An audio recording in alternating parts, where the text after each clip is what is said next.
काल 20 नोव्हेंबर महाराष्ट्राच्या विधानसभेकरता मतदान हे झालेलं आहे। आज आम्ही एकत्रपणे बसलो, महाविकास आघाडीचे आम्ही सर्व, आणि त्यामध्ये एक चर्चा केली। सर्व आढावा आम्ही केलेला आहे, एकत्र रिपोर्ट घेतलेले आहेत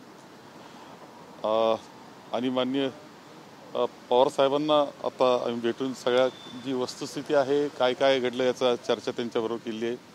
माननीय उद्धवजींबरोबर सुद्धा आम्ही चर्चा केलेली आहे आणि आमचं मत पक्कं झालेलं आहे की आमच्या जागा येत आहेत आणि आम्ही सहजपणे सरकार बनवू शकतोय, इतकी चांगली परिस्थिती आमची राहणार आहे।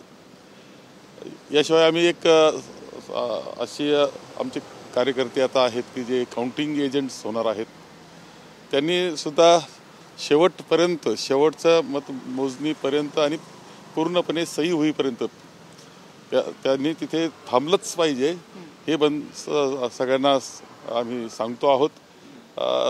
मला वाटतं खूप चांगल्या पद्धतीनं सरकार हे महाविकास आघाडीचं बनतं आहे।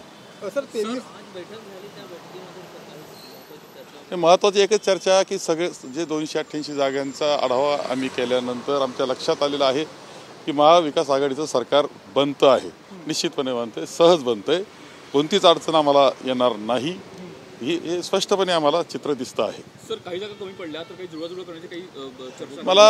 मला आमच्या समविचारी आहेत, आम्ही एकत्र आहोत, आम्हाला काही अडचण, आम्हाला जुळवाजुळीची सुद्धा येणार नाही, इतकी चांगली आमचा नंबर राहणार आहेत। आणि त्यानंतर कुणी आले असतील आमच्याबरोबर आले तर आम्ही आनंदच मानतोय। की मुख्यमंत्री कोण यावर चर्चा झाली का? नाही, पहिलं तर असं आहे की एकत्र आता निवडणूक झाली, उद्या निकाल होईल, महाविकास आघाडी सरकार बनवताना हे चर्चा करू। आमच्या दृष्टीनं महायुतीचं सरकार सत्तेवरून घालवणं याला प्राधान्यक्रम आहे। कुठल्या अपक्ष आमदारांसोबत काही चर्चा झालेली आहे का? नाही, तशी आवश्यकता आमची नाही, आमचं सरकार बनतंय, नंतर येऊन मिळतील सगळे, आम्हाला काही अडचण नाही। 23 तारखेला निकाल हाती आल्यानंतर महाविकास आघाडीला विश्वास झाला की आता आम्ही सरकार स्थापन करतोय किंवा आम्ही करू शकतो, तर कधीपर्यंत महाविकास आघाडी सरकार? नाही, आमचा नंबर बनला की आम्ही राज्यपालांना त्या बाबतीतलं पत्र देऊ। नंबर बनतोय, आमचा झालेला आहे नंबर, आमचा बहुमत झालेला आहे। शरद पवार यांची पण भेट घेतली आणि उद्धव ठाकरे वर्षावर आपलं मातोश्रीवरती पण भेट घेतली आहे। नाना पटोले का नव्हते? नाही, नानाभाऊ नाही आले, त्यांच्या चर्चेनंच नाही आले, ते उद्या सकाळीच पोहोचत आहेत। माननीय आमचे प्रभारी चेनी थालाजी येत आहेत, ही जी चर्चा झाली याचा आढावा तर आम्ही चेनी थालाजींना देणार आहोत। दिल्लीला सुद्धा माननीय मल्लिकार्जुन खरगे साहेब हे आमच्या संपर्कात आहे, सतत ते बी आढावा ते घेत आहेत, त्यामुळे तसं काही नाही, व्यक्तिगत काही कारणं असतात। थोरासाहेब, निकाल लागल्यानंतर भाजपकडून किंवा महायुतीकडून कुठेतरी राजकारण होऊ शकतं, जे आमदार आहेत महाविकास आघाडीचे त्यांना कुठेतरी ते फोडू शकतात का? त्यामुळे तुम्ही काही? आमचा कुणीही आमदार फुटणार नाही, काही नाही, ती काळजी आम्हाला नाही। आमचा नंबर चांगला बनतोय, आम्ही क्लेम करणार, सरकार बनवणार। तर तरी किती अंदाज आहे तुमचा? किती? नाही, चांगला अंदाज आहे, सहज सरकार बनतंय। Thank you sir.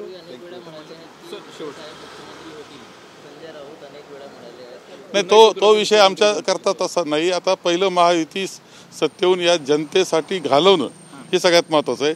मी फक्त आपल्या माध्यमातून ही सांगतोय की आम्ही जी चर्चा केली त्यामध्ये महत्त्वाचा एक असा विषय घेतला आहे की मतमोजणीच्या वेळेस शेवटचं मत मोजून व्यवस्थित पद्धतीने कागदपत्र पूर्ण केल्यानंतरच निकाल घेऊनच बाहेर यायचं, त्याशिवाय कोणीही मतमोजणी करता जे कार्यकर्ते काउंटिंग एजंट्स असतील त्यांनी जागा सोडायची नाही, या स्पष्टपणे सूचना आम्ही सगळ्यांना देतो आहोत।